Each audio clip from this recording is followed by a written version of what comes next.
was a typical summer's day in Wellington. The sun was doing its level best, but the eternal, maddening winds were already scuffling over the bay and muscling their way inshore to ruffle pennants and hairdos, but never spirits. Not on this day. The red carpet was less familiar, but not unexpected. Over 500 feet of imitation velvet swerved up Courtney Place to the doors of the Embassy Cinema, recently refurbished at a cost of $5 million to a fetching cream and caramel Art Deco scheme. One of the myriad cinematic gifts Peter Jackson had bestowed upon his hometown. Fittingly, 15 years earlier, his debut film, Bad Taste, had premiered at the Embassy, albeit with less salubrious decor and a smaller turnout. Less in keeping with the old movie palace aesthetic was the cowled Nazgul astride a fell beast that had landed on top of the cinema virtually overnight to take up a silent watch over the day's festivities.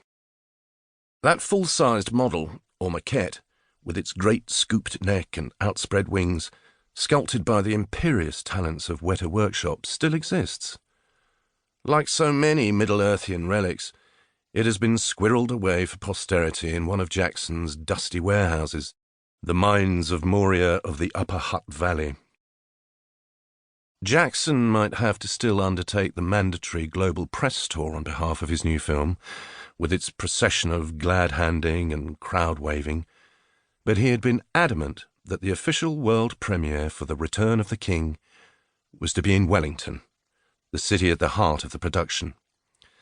This was the victory lap for a filmmaking triumph that, even in his innermost fantasies, he could never have imagined, and he wanted to share the moment with the people who had contributed so much. Naturally, it was to be a party of special magnificence. The good folk of Wellington were beginning to line the streets, bringing picnics and an unusual air of excitement for such an imperturbable race. Some had even camped out overnight. It felt like a public holiday or a homecoming parade, and in some senses that is exactly what it was.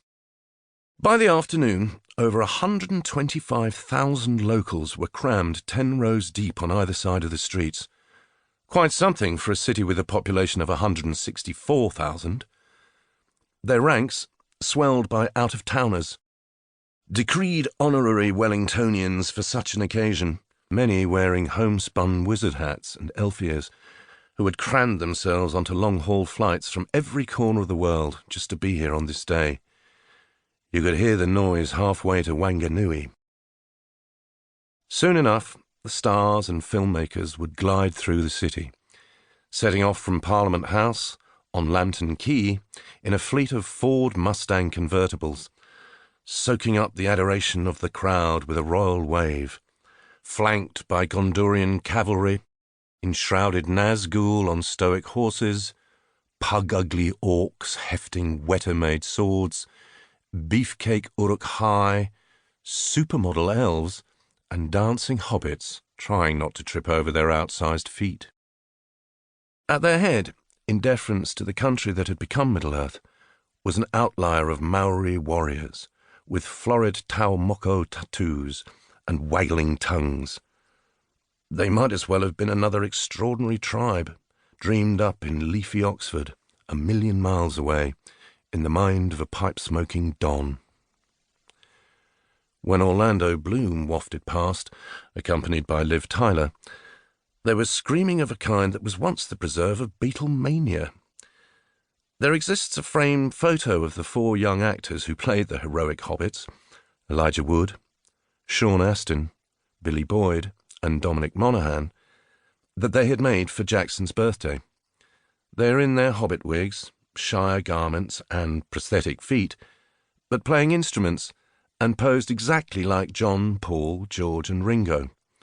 The Hobbits is emblazoned on the bass drum.